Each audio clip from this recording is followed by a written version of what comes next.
یہ دنیا اور حیات دنیاوی کا ایک ایک لمحہ ایک بڑی عظیم حقیقت بن کر سامنے آتا ہے۔ ہماری حیات دنیاوی کا ایک ایک لمحہ ابدی ہے پوٹینشلی، کیوں کہ اس میں جو کچھ ہم کما رہے ہیں اس کے نتائج ابدی زندگی پر پھیلے ہوئے ملیں گے۔ تو گویا کہ یہ جو ہے یہ گھڑی محشر کی ہے، دور سے محشر میں ہے، بیشتر غافل عمل کوئی اگر دفتر میں ہے، یہاں کا ایک ایک لمحہ تمہارے لیے بہت قیمتی ہے۔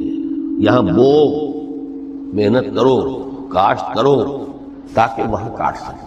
الدنیا مزرعۃ الآخرہ۔ اب دیکھیے یہ جو انداز ہے قرآن کا، وَمَا الْحَيَاةُ الدُّنْيَا إِلَّا مَتَاعُ الْغُرُورِ، جو ہماری گفتگو کا آج عنوان ہے، اس کے دو نتیجے نکلتے ہیں عملاً۔ ایک نتیجہ جو صحیح ہے، جو قرآن نکالنا چاہتا ہے، جس کی طرف اسلام رہنمائی کرتا ہے۔ ایک ہے بالکل منفی نتیجہ جس کی اسلام نفی کرتا ہے۔ وہ منفی نتیجہ کیا ہے؟ دنیا دھوکے کی ٹٹی ہے، چھوڑو گھر گھرستی کو، دفع کرو، رب سے لو لگانی ہے۔ یہ شادی کر کے اور گھر گھرستی کا کھکیڑ بول لینا، کہاں ایک پیٹ کا پالنا، کہاں 10 پیٹ لگ جائے پیچھے، اسی میں آدمی جو ہے گم ہو کر رہ جاتا ہے۔ لہذا گھر گھرستی کو چھوڑو، تجدد کی زندگی گزارو۔ پھر یہ تمدن ہر جگہ شر ہے، برائی ہے، دھوکہ ہے، فریب ہے، جھوٹ ہے، دفع ہو جاؤ۔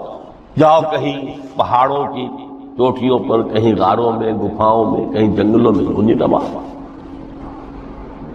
یہ ہے اس کا ایک منطقی نتیجہ جو نکلا ہے دنیا میں، اور تقریباً تمام مذاہب عالم میں نکلا ہے۔ رحمانیت جس کی جس شد و بد کے ساتھ نفی کی ہے محمد رسول اللہ صلی اللہ علیہ وسلم، لا رحمانیت فی الاسلام، اسلام میں کوئی رحمانیت نہیں، نفی ہے، مکمل نفی، لا رحمانیت فی۔ فرمایا کہ النکاح من سنتی، یہ میری سنت ہے، میرا طریقہ ہے، گھر گھرستی کی زندگی اختیار کرنا یہ میری سنت ہے۔ 3 صحابہ پر کچھ اسی طرح کا غلبہ ہو گیا تھا۔ صحابہ میں ہر طرح کے لوگ تھے، ان میں وہ لوگ بھی تھے کہ جو بڑے ریشنلسٹ تھے، عقل کے حوالے سے بات سمجھنے والے۔ حضرت عمر کو ہم کہہ سکتے ہیں کہ سر خیل تھے رضی اللہ تعالیٰ۔ کچھ درویش منش لوگ بھی تھے، کچھ پر یہ تقویٰ کا اور درویشی کا بہت زیادہ غلبہ ہو گیا تھا، مغلوب الحال ہم انہیں کہہ سکتے ہیں۔ حضرت عبداللہ ابن عمرو بن العاص رضی اللہ تعالیٰ عنہما، ایک عجیب سائملٹینیس کنٹراسٹ ہے باپ اور بیٹے میں۔ عمرو بن العاص بہت بڑے سیاستدان، مدبر، عرب نے چوٹی کے جو 3 سیاستدان پیدا کیے ان میں سے ایک عمرو بن العاص ہے، واریر، کانکرر، سیاستدان۔ لیکن عبداللہ ابن عمرو بن العاص بالکل درویش، روزانہ روزہ ساری رات کھڑے ہیں، نہ بیوی سے کوئی سروکار، نہ کسی سے کوئی سروکار۔ حضور کو اطلاع ملی، بلا لیا، جواب طلبی ہو گئی، یا عبداللہ اولم اخبر انک تصوم الدہر وتقوم اللیل، اے عبداللہ مجھے یہ خبر دی گئی ہے تم ساری رات کھڑے رہتے اور روزانہ روزہ رکھتے ہو۔ کیا کہتے ہیں؟ جی حضور ایسا تو ہے۔ لا تفعل، مت کرو ہرگز۔ فإن لنفسك عليك حقا وإن لزوجك عليك حقا وإن لزورك عليك حقا۔ دیکھو تم پر تمہارے اس جسم کا اور نفس کا بھی حق ہے، اسے آرام بھی دو، اس کی ضروریات بھی پوری کرو، اس کی دیکھ بھال بھی کرو، یہ بھی تمہارے پاس امانت ہے اللہ کی۔ پھر تم پر تمہاری بیوی کا حق ہے۔ کسی صحابی نے دیکھا تھا حضرت عبداللہ ابن عمرو بن العاص کی بیوی کو کہ وہ بالکل جیسے کہ میلی کچیلی حالت میں تھی، پوچھا یہ کیا حال کھلا رکھا؟ ان کا کہ آپ کے دوست کو تو کوئی غرض ہے ہی نہیں سے، ظاہر بات ایک مسلمان بیوی اور کس کے لیے وہ سنگھار کرے گی جب شوہر ہی کو کوئی دلچسپی نہ ہو، سب سے غرض ہی نہ۔ رات کو سو بھی، دیکھو مجھے میں رات کو سوتا بھی ہوں، نماز پڑھتا بھی ہوں، میں روزے رکھتا بھی ہوں، نافلے بھی کرتا ہوں، دیکھو زیادہ سے زیادہ ہفتے میں 2 دن روزے رکھ لیا کرو۔ حضور مجھے اور تھوڑی سی اجازت، اچھا 1 دن ناغا، 1 دن روزہ، صوم داؤد، اس سے آگے کی اجازت نہیں۔ اسی طرح 3 حضرات سراسراہ آتا ہے حدیث میں، بخاری شریف کی روایت ہے، ان پر بھی کوئی ایسا ہی غلبہ ہوا رحمانیت کا، ترک دنیا کا۔ انہوں نے آ کے ازواج مطہرات سے معلوم کیا آپ کتنی رات نماز پڑھتے ہیں، کتنا دو سوتے ہیں، مہینے میں کتنے آپ روزے رکھتے ہیں نفلی. انہوں نے کوئی وہاں تو کھلی کتاب تھی سیرت محمد صلی اللہ علیہ وسلم، جو کچھ تھی حقیقت بیان کر. اب دیکھیے ایک عجیب ذہنیت، انہوں نے دیکھا کہ یہ تو کم ہے، ان کے اندازے کے اعتبار سے تو بہت کم ہے، لیکن یہ کہ اپنے آپ کو ذرا تسلی، حضور کی تو کوئی ضرورت نہیں ہے، آپ تو معصوم ہیں، آپ سے گناہ نہیں ہوا، کوئی خطا نہیں ہوئی، آپ کے لیے تو یہ اتنی عبادت ہمارے لیے تو کافی نہیں ہے، ہم تو گناہ گار ہیں. ایک نے عہد کیا کہ میں کبھی نہیں سوؤں گا، رات بھر کھڑا رہوں گا. دوسرے نے کہا کبھی ناغہ نہیں کروں گا، ہر روز روزہ رکھوں گا. تیسرے نے کہا میں شادی بیاہ کے کھکیڑ میں پڑوں گا. حضور کو اطلاع مل گئی، طلب فرمایا، ڈانٹا، آپ لوگوں نے یہ کہا ہے؟ جی ہاں میں نے کہا تھا. واللہ خدا کی قسم میں تم میں سب سے بڑھ کر متقی ہوں، لیکن میں رات کو سوتا بھی ہوں اور نماز بھی پڑھتا ہوں، روزے رکھتا بھی ہوں، نافلے بھی کرتا ہوں. میری گھر گرستی کی زندگی ہے، میری بیویاں ہیں. من رغب عن سنتی فلیس منی، یہ ٹکڑا جو جوڑ دیا جاتا ہے نکاح کے خطبے میں اس حدیث کے اس ٹکڑے کے ساتھ، یہ دو علیحدہ حدیث ہے بالکل، النکاح من سنتی، اور یہ ٹکڑا اس طویل حدیث کا ہے، من رغب عن سنتی فلیس منی، جو میری سنت کو پسند نہیں کرتا تو اس کا مجھ سے کوئی تعلق نہیں. یہ تو میں نے احادیث کے حوالے سے آپ کو وہ جو منفی طرز عمل، گریز، دنیا سے تعلق منقطع کرنا، پسپائی، گریز، فرار، اور اس کا نتیجہ کیا نکلتا ہے کہ دنیا پھر شریروں کے لیے رہ گئی، کھیلیں کودیں عیش کریں. جو سلیم الفطرت نیک لوگ تھے وہ تو گئے، لہذا ان کو اب کوئی روک ٹوک کرنے والا ہی نہیں، کوئی پوچھنے تاچنے والا نہیں. ظالم جو چاہے ظلم کرے اور جس طرح چاہے شریر جو ہے شرارتیں کرے. قرآن مجید میں سورہ حدید اس اعتبار سے نہایت عظیم صورت ہے، نہایت عظیم صورت ہے کہ وہاں یہ آیت بھی بہت ہی شاندار انداز میں آئی ہے، متاع الغرور والی، خاصی طویل آیت بن کر آئی ہے. اور جیسا کہ میں نے عرض کیا 4 جگہ تو حیات دنیاوی کو کہا گیا ہے صرف لہو و لعب یا لعب و لہو، لیکن یہاں جو ہے آیت نمبر 20، اعلموا انما الحیات الدنیا لعب و لہو و زینت وتفاخر بینکم وتکاثر فی الاموال والاولاد. 5 الفاظ کے حوالے سے اس حیات دنیاوی کے کچھ حقائق بیان کیے گئے. عام طور پر سرسری طور پر لوگ گزر گئے ہیں. محاورتاً جب بھی آتا ہے محاورہ لہو لعب، لعب و لہو، وہ تو 4 جگہ ہے، یہاں 3 الفاظ مزید آئے ہیں. اور ترکیب کیا؟ پہلے لعب ہے پھر لہو ہے. سورہ عنکبوت میں لہو و لعب یہ در حقیقت ایک طرح سے محاورے کی شکل اختیار کر گیا، تماشا اور کھیل، لیکن نہیں، یہاں ترتیب کچھ اور ہے. اس پر اگر آپ غور کریں گے تو یہ ایک عجیب سا نقشہ سامنے آتا ہے. حیات دنیاوی کے 5 انواع، جن میں سے ہر دور میں ایک شے انتہائی اہم ہوتی ہے، توجہ کا مرکز نہیں ہوتی. ابتدائی دور ہے، بالکل بچہ بھی ہے، کھیل، بس لائف، اس کے سوا اس سے کوئی زندگی سے سروکاری نہیں، زندگی کے تلخ حقائق ابھی اسے معلوم نہیں. بھوک لگی تو رو پڑے، ماں نے دودھ پلانا ہے، کھلانا ہے، ان سے تو کچھ نہیں کرنا اس کو، وہ لائف، کھیل. لیکن تھوڑا سا آگے چلتے ہیں، ٹین ایجر سٹیج میں جب داخل ہوتا ہے آدمی تو اب وہ نرا کھیل، معصومانہ کھیل نہیں رہتا، اس میں تلذذ، سینشول گریٹیفیکیشن کا عنصر شامل ہو جاتا ہے. اب اس نے کہا لہو، اعلموا انما الحیات الدنیا لعب و لہو. ذرا آگے بڑھیے تو انسان پر سب سے زیادہ دھن سوار ہو جاتی ہے، بناؤ سنگھار، میرا لباس فیشن کے مطابق ہو، کہیں ایسا نہ ہو مذاق اڑے. اپنے لباس کے بارے میں بہت کانشیس ہوگا، اپنے ہیئر کٹ کے بارے میں بہت کانشیس ہوگا، ہر چیز کے بارے میں بہت کانشیس. زینت، بناؤ سنگھار، آرائش، زیبائش. اس سے ذرا آگے گئے، تکاثر فی الاموال واللہو، تفاخر بینکم. یہ سمجھئے کہ تقریباً 30 برس کی عمر جب انسان کی ہوتی ہے، اب فخر، تفاخر، یا دولت پر فخر ہوگا، یا نسب پر فخر ہوگا، یا اپنی کسی سیاسی حیثیت پر فخر ہوگا، اپنی چودراہٹ پر فخر ہوگا. تفاخر بینکم، جسم جان میں چونکہ توانائی ہوتی ہے، قوت ہوتی ہے، لیکن اس کے بعد جب عمر ڈھلی بڑا ریئلسٹک ہو جاتا ہے انسان. پھر یہ جو چوتھی سٹیج تھی، اس میں تو یہ کہ مونچھ نیچی نہ ہو، چاہے سب کچھ میں اپنا خرچ کر دوں، داؤ پہ لگا دوں، لیکن مونچھ نیچی نہیں ہوگی۔ آخری سٹیج وہ ہوتی ہے کہ پھر ہوکا لگ جاتا ہے آدمی کو، تکاثر فی الاموال والاولاد، مال اور اولاد کی کثرت کثرت کثرت۔ اب یہ ہوتا ہے کہ مونچھ نیچی کیا، مونڈ بھی دی جائے تو کوئی حرج نہیں، مال آنا چاہیے، ویری ریئلسٹک۔ اور اسی حال میں انسان ہوتا ہے، آخری پارے کی صورت نے پھر اس میں ایڈ کر کے اس کے اوپر مہر لگا دی، الہاکم التکاثر حتی زرتم المقابر۔ یہ تکاثر جو ہے پیچھا نہیں چھوڑتا، اتنی دولت بھی ہے کہ آپ کی 10 نسلیں کھا سکے اطمینان سے بیٹھ کر، تب بھی صبر کرو۔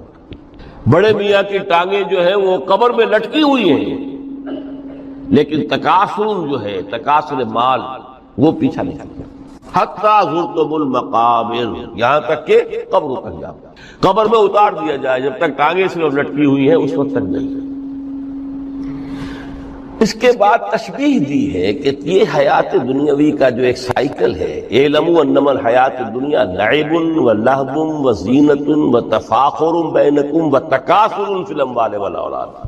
اب اس کو کمپیئر کیا ہے پلانٹ کنگڈم میں جو سائیکل چل رہا ہے، یہ ہمارا سائیکل ہے 60-70 برس کا، بچہ پیدا ہوا، خوشیاں منائی گئی، پھر وہ لڑکپن سے، پھر ٹین ایجر سٹیج سے، پھر جوانی ہے، پھر ادھیڑ عمر ہے، اور پھر بڑھاپا ہے، اور پھر قبر میں اتارا جانا ہے۔ لیکن یہ کہ پلانٹ کنگڈم میں سائیکل چلتی ہے، کمثل غیث اعجب الکفار نباتہ ثم یہیج فتراہ مصفرا ثم یکون حطاما۔ یہ 4 سٹیپز ہیں۔ جیسے بارش برستی ہے تو سبزہ نمودار ہوتا ہے، اور کاشتکار کو بڑا اچھا لگتا ہے، اس نے بیج بویا تھا، اس نے محنت کی تھی، اس نے ہل چلایا تھا، اعجب الکفار نباتہ، اس کو بہت اچھا لگتا ہے، دل باغ باغ ہو جاتا ہے۔ جیسے آپ کے یہاں بیٹا ہوا، پوتا ہوا، خوشیاں مناتے ہیں آپ۔ کمثل غیث اعجب الکفار نباتہ ثم یہیج، پھر وہ فصل اپنی پوری قوت کو پہنچتی، فصل لہرا رہی ہے، فتراہ مصفرا، پھر وہ زرد ہو جاتی ہے، وہ ہریاول اب ختم ہوئی ہے، اب فصل پک گئی ہے، اب وہ زردی پر آ گئی ہے۔ ثم یکون حطاما، پھر وقت آتا ہے، اگر وہ خضرو گھاس ہے تو پھر وہ چورا چورا ہو کر پھر وہ مٹی میں مل جاتی ہے، اور اگر فصل ہے تو کھیتی کٹ گئی، اس کے بعد کیا رہ گیا، وہ چورا ہی رہ جاتا ہے باقی۔ یہ لائف کا سائیکل چل رہا ہے، 3 مہینے کا ہو، 4 مہینے کا ہو، یہ ہے پلانٹ کنگڈم کا، وہ ہے سائیکل انسانی زندگی۔ اب فرمائی ٹیپ کی بات جو ہے، وَفِي الْآخِرَةِ عَذَابٌ شَدِيدٌ وَمَغْفِرَةٌ مِّنَ اللَّهِ وَرِضْوَانٌ۔ دیکھو دنیا کی زندگی تو ان سٹیجز سے ہو کر گزر ہی جانی ہے، جو پیدا ہوا ہے اس پر بڑھاپا بھی آئے گا، موت بھی آئے گا۔ کل نفس ذائقۃ الموت، جو سورہ آل عمران کی 185ویں آیت کا پہلا جملہ تھا، ہر انسان کو جو پیدا ہوا موت آ گئی۔ اب یہ ہے کہ وہ کہیں آپ نے محل میں گزار لی زندگی، کسی کٹیا میں گزار لی زندگی، کسی کی فٹ پاتھ پر گزر گئی زندگی، زندگی گزر جاتی ہے، گزرتی ہے، اور ان 5 سٹیجز میں سے ہو کر گزرتی ہے۔ آپ گندی گلیوں میں بچوں کو کھیلتے ہوئے دیکھتے ہیں، وہ بھی کھیل رہے ہوتے ہیں، نالیوں کے پانی کے اندر کھیل رہے ہوتے ہیں، ان کا بھی کھیل ہے، گندے جوڑ میں کھیل رہے ہوتے ہیں، وہ تو ہے زندگی کی وہ سٹیج جو ہے کھیل کی ہے۔ کسی کے پاس بڑے قیمتی کھلونے ہیں، ان سے کھیل رہا ہے، کوئی اس طرح گلی ڈنڈا کھیل رہا ہے یا کچھ اور کھیل رہا ہے، لیکن وہ 5 سٹیجز تو آئیں گی۔ اعلموا انما الحیات الدنیا لعب ولہو وزینۃ وتفاخر بینکم وتکاثر فی الاموال والاولاد کمثل غیث اعجب الکفار نباتہ ثم یہیج فتراہ مصفرا ثم یکون حطاما وفی الآخرۃ عذاب شدید ومغفرۃ من اللہ ورضوان۔ آخرت میں جا کر یہ بائیفرکیشن ہو جانی ہے، یا تو شدید عذاب اور یا اللہ کی مغفرت اور رضا۔ Now the choice is yours، اما شاکرا و اما کفورا، فیصلہ تم خود کر لو۔ وما الحیات الدنیا الا متاع الغرور، یہاں بھی آخری الفاظ وہ ہے کہ دنیا کی زندگی دھوکے کے سوا کچھ نہیں۔ کیوں؟ اگر تو دنیا کی زندگی میں گم ہو گئے، جیسے کہ اقبال نے کہا ہے کہ کافر کی یہ پہچان کے آفاق میں گم ہے، اور مومن کی یہ پہچان کے گم اس میں ہے آفاق۔ دنیا میں رہو، طالب دنیا نہ بنو، طالب عقبہ، طالب آخرہ۔ دنیا میں رہو، برتو، استعمال کرو، تمہارے لیے پیدا کیا گیا بھائی، برتو۔ متاع ہے، برتنے کی شے ہے. ہاں حلال اور حرام کی پابندیاں سامنے رکھو، باقی مرتو. مطلوب یہ نہ ہو، مقصود یہ نہیں، مطلوب آخرہ ہو. انما الدنیا خلقت لکم وانتم خلقتم للآخرہ. منزل وہ رہے، مستحضر رہے، سامنے رہے کہ میں تو اجنبی ہوں، یہاں یہ میرا وطن نہیں ہے. الدنیا سجن المومن و جنت الکافر. جیسے کسی پرندے کو کسی پنجرے میں بند کر دیا گیا ہو، اس طرح ہمیں اس دنیا میں بھیج دیا گیا. اللہ کی مرضی ہے، اس نے بھیجا ہے. جب تک وہ چاہتا ہم رہیں گے یہاں، لیکن ہمارا دل یہاں نہیں لگے گا. بازار سے گزرا ہوں، خریدار نہیں ہوں، طالب دنیا نہ، تب تو یہ کوئی دھوکے کا سودا نہیں، وطن نہیں، بالکل نہیں. حضور نے خود فرمایا مجھے تمہاری اس دنیا میں سے فلاں فلاں چیزیں بہت پسند ہیں، اور کس قدر ریئلسٹک ہیں. آپ نے عورتوں کے بارے میں فرمایا مجھے اس دنیا سے پسند ہے عورت. کوئی تصنع اور کوئی بھی تکلف اور کوئی خلاف فطرت بات نہیں کی محمد رسول اللہ صلی اللہ علیہ وسلم. آنکھوں کی ٹھنڈک میری نماز میں ہے، مجھے خوشبو پسند ہے. عورت کی طرف بھی آپ کا رجحان تھا. قرآن مجید میں آتا ہے نا، اے نبی اب کوئی اور نکاح آپ نہیں کریں گے. وَلَوْ أَعْجَبَتْكَ حُسْنُهُنَّ، چاہے ان کا حسن جو ہے وہ آپ کو اچھا لگے، اب اجازت نہیں ہے مزید، بس فل سٹاپ. جتنے نکاح ہو چکے ہو چکے. تو یہ دنیا کو حضور نے صلی اللہ علیہ وسلم دنیا پر سوار رہو، دنیا کو اپنے اوپر سوار نہ ہونے دو. بس بات صرف یہ ہے. کافر کی یہ پہچان کہ آفاق میں گم ہے. اسی لیے سورہ کہف کا ایک مرکزی مضمون ہے. پہلے رکوع میں بات آتی ہے انا جعلنا ما علی الارض زینۃ لها لنبلوہم ایہم احسن عملا. ہم نے اس دنیا پر جو کچھ ہے، یہ اسکائی اسکریپرز بن گئے ہمارے زمانے میں، اور یہ شاندار بلڈنگز ہیں، اور یہ کچھ ہے، ہم نے زینت اور زیبائش اور آرائش بنا دیا ہے تاکہ آزمائیں. انہی کے حسن کے شکار ہو جاتے ہو اور ان کے پرستار بن کر رہ جاتے ہو. رخ روشن کے آگے شمع رکھ کر وہ یہ کہتے ہیں ادھر جاتا ہے دیکھیں یا ادھر پروانہ آتا ہے. پھر بھی اللہ ہی کے عاشق بنے رہو، اللہ ہی سے محبت کرو تو کامیاب ہو گئے. دنیا کو برتو. اگر دنیا یہ عروس ہزار داماد جو ہے، اگر کہیں یہ محبوبہ بن گئی تو گئے ختم. اچھا دیکھیے اس سورہ حدید میں اب یہ دنیا کی حقیقت کو اس طرح بیان کر کے دو نتیجے جو اس سے نکلتے ہیں ان کو علیحدہ علیحدہ بیان کر دیا. ایک نتیجہ جو میں بیان کر چکا، رحمانیت، ترک دنیا، اس کی نفی کرتے ہوئے فرمایا وَلَقَدْ أَرْسَلْنَا نُوحًا وَإِبْرَاهِيمَ وَجَعَلْنَا فِي ذُرِّيَّتِهِمَا النُّبُوَّةَ وَالْكِتَابَ فَمِنْهُمْ مُهْتَدٍ وَكَثِيرٌ مِّنْهُمْ فَاسِقُونَ ثُمَّ قَفَّيْنَا عَلَىٰ آثَارِهِمْ بِرُسُلِنَا وَقَفَّيْنَا بِعِيسَى ابْنِ مَرْيَمَ وَآتَيْنَاهُ الْإِنجِيلَ وَجَعَلْنَا فِي قُلُوبِ الَّذِينَ اتَّبَعُوهُ رَأْفَةً وَرَحْمَةً وَرَهْبَانِيَّةً ابْتَدَعُوهَا مَا كَتَبْنَاهَا عَلَيْهِمْ. اصل مضمون یہ تھا جس کے لیے تمہید اتنی لمبی باندھی. ہم نے نوح کو بھیجا، ابراہیم کو بھیجا، ان کی اولاد میں ہی نبوت اور کتاب رکھ دی. پھر ان کے نقش قدم پر ہم نے اٹھایا عیسیٰ ابن مریم کو، انہیں انجیل دی. اور جو لوگ ان پر ایمان لائے ان کے دلوں میں رحمت اور رافت کے جذبات پیدا کر دیے، انسانی ہمدردی. حضرت عیسیٰ کا جو اپنا مزاج تھا، ظاہر بات ہے کہ آپ کے حواریین اور آپ پر ایمان لانے والوں میں اسی کا ایک عکس پیدا ہونا تھا. لہذا وہ ایک خاص کیفیت لیکن فرمایا ایک شے کو انہوں نے بدعت کے طور پر ایجاد کر لیا، وَرَهْبَانِيَّةً ابْتَدَعُوهَا مَا كَتَبْنَاهَا عَلَيْهِمْ. رہبانیت کی انہوں نے بدعت ایجاد کر لی، یہ انہوں نے کی، ہم نے یہ ان پر فرض نہیں کی. یہ ہے وہ منفی نتیجہ. گریز، خانقاہوں میں جا کر بیٹھ جاؤ، موناسٹسزم، تجرد کی زندگی گزارو. نتیجہ اس کا کیا نکلتا ہے کہ بظاہر راہب اور راہبائیں رہ رہی ہیں اور رہ رہے ہیں، اور اندر جو حرام کاری کے بازار چل رہے ہیں، اور تہخانوں کے اندر حرامی بچوں کی قبروں کے قبرستان بنے. ہسٹری آف کرسچین موناسٹسزم پر کتابیں پڑھ لیجیے، خود انہوں نے اپنے سارے جو ہیں بخیے ادھیڑ کر خود رکھ دیے. یہ رہبانیت، یہ اسلام کا راستہ نہیں ہے. احادیث کے حوالے سے میں آپ کے سامنے پہلے بیان کر چکا ہوں. میں بعد میں تھوڑا سا عرض کروں گا کہ ہمارے ہاں بھی یہ رسم کیوں آئی اور کیسے آئی. الحمدللہ اس درجے میں نہیں آئی جس درجے میں کہ کرسچینٹی میں آئی ہے، الحمدللہ ثم الحمدللہ. لیکن کسی درجے میں اگر آئی ہے تو کیوں آئی ہے یہ میں بعد میں عرض کروں گا. لیکن اس کا مل حیات الدنیا الا متاع الغرور کا دوسرا نتیجہ کیا ہے؟ پہلا نتیجہ تھا گریز کا، پسپائی کا، فرار کا، معاشرے سے نکل بھاگنے کا، تاکہ معاشرے میں اشرار کھل کھیلے جو چاہیں کریں۔ ایک راستہ یہ ہے، ترک دنیا کے معنی ہے ترک لذات دنیاوی، آسائشوں کو ترک کرنا، سختیاں جھیلنا، کس لیے؟ تاکہ دنیا سے ظلم کا خاتمہ، باطل کا تختہ الٹ دیا جائے، ظلم کا استیصال۔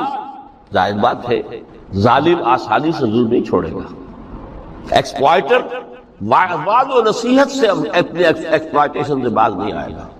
شاذ ہوتے ہیں اس طبقے کے اندر بھی یقیناً کچھ سلیم الفطرت لوگ ہوتے ہیں، جیسے طبقہ اشرافیہ سے تھے حضرت ابو بکر رضی اللہ تعالیٰ عنہ، سلیم الفطرت انسان تھے، وہ کوئی غلاموں کے طبقے سے تو نہیں تھے، کوئی فقراء مساکین کے طبقے میں سے نہیں تھے، اونچے طبقے میں سے تھے، عشرہ مبشرہ اکثر و بیشتر اس طبقے سے تھے۔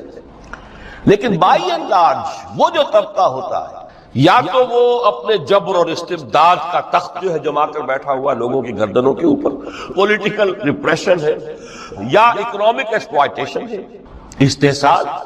محنت لوگ کریں، کھائیں گے ہم، عیش ہم کریں گے، محنت کسان کرے جا کے کھیت میں، ہم لے آئیں گے اپنا حصہ اور عیش کریں گے۔ یا کوئی سوشل ڈسکریمنیشن ہے، یہ اونچا ہے یہ نیچا ہے، یہ تو پیدا ہی ہوا ہے شودر، یہ اس سے نکل ہی نہیں سکتا، اور یہ پیدا ہوا برہمن، یہ تو اونچا ہے۔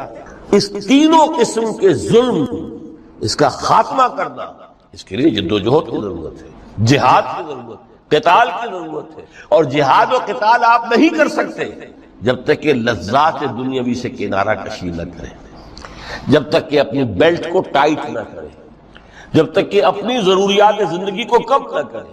ضروریات زندگی کم کریں گے تو تفریغ الاوقات ہوگا، جو تبلیغی بھائیوں کی اصطلاح ہے، بہت اہم ہے، اپنے وقت کو فارغ کر سکیں گے۔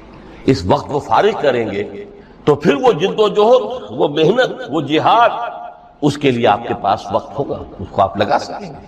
پھر اس میں جب سخت سے سخت منزلیں آئیں گی تو اس میں میدان میں مقابلہ بھی ہوگا، جان کی بازی بھی کھیلنی پڑے گی، اس میں قید و بند کا وقت بھی آ سکتا ہے۔ 3 برس تک اگر محمد عربی صلی اللہ علیہ وسلم پورے خاندان بنی ہاشم کے ساتھ بدترین اسیری سمجھ لیجئے شیب بنی ہاشم میں جو رہے، یہاں تو اسیروں کو آپ راشن تو دیتے ہیں، کھانا تو دیتے ہیں، وہاں تو اصل جو ہے وہ تو دونوں طرف سے گھاٹی کا منہ بند کر دیا گیا تھا، سیل تھی کہ کوئی شے جو ہے وہ جان نہ پائے۔ 3 برس، جس میں کہ وہ وقت بھی آیا ہے کہ سوکھے ہوئے چمڑے ابال کر ان کا پانی جو ہے بلکتے ہوئے بچے، پھول جیسے بچے بنی ہاشم، ان کے حلق میں ٹپکایا گیا ہے، اور کچھ نہیں۔ کچھ تھے لوگ حکیم بن حزام جیسے رضی اللہ تعالیٰ عنہ، بعد میں ایمان بھی لے آئے۔ حضرت خدیجہ رضی اللہ تعالیٰ عنہ کے چونکہ وہ قریبی رشتہ دار تھے، وہ پہاڑ کو کراس کر کے چوٹی پر سے اتر کر کچھ کبھی کبھی کھانے پینے کی چیز پہنچا دیتے تھے۔ یہ سارے مراحل آئے، یہ جو ہے یہ مثبت ہے۔ ترک دنیا وہ نہیں، ترک دنیا سے مراد دنیا کی لذتوں سے، دنیا کی آسائشوں سے، ان سے آدمی اپنے آپ کو پیچھے ہٹائے، ان کو چھوڑے، ان کو ترک کرے، تاکہ اپنا وقت، اپنا مال، اپنی صلاحیتیں صرف کر سکے۔ کس کام کے لیے؟ اب اس کے لیے دیکھیے آیت نمبر 25 ہے یہ سورہ حدید کی۔ لقد ارسلنا رسلنا بالبینات، ہم نے اپنے رسولوں کو بھیجا واضح چیزوں کے ساتھ۔ بینہ وہ شے جو خود ظاہر ہے، آفتاب آمد، دلیل آفتاب، جب سورج طلوع ہو گیا وہ خود اپنے وجود پر دلیل ہے، اس کے لیے کسی اور اضافی دلیل کی ضرورت نہیں کہ سورج موجود ہے، وہ تو ہے، سب کو نظر آ رہا ہے۔ تو بینات سے مراد معجزے بھی ہیں، اور وہ تعلیم جو ہے بنیادی دین کی کہ جو فطرت انسانی کی جانی پہچانی ہوئی شے ہے، دونوں پر اس کا اطلاق ہو جائے گا۔ لقد ارسلنا رسلنا بالبینات وانزلنا معهم الکتاب والمیزان، اور ہم نے ان کے ساتھ کتاب اتاری، میزان اتاری۔ یہ سب کچھ کس لیے کیا؟ لیقوم الناس بالقسط، تاکہ لوگ عدل پر قائم ہوں۔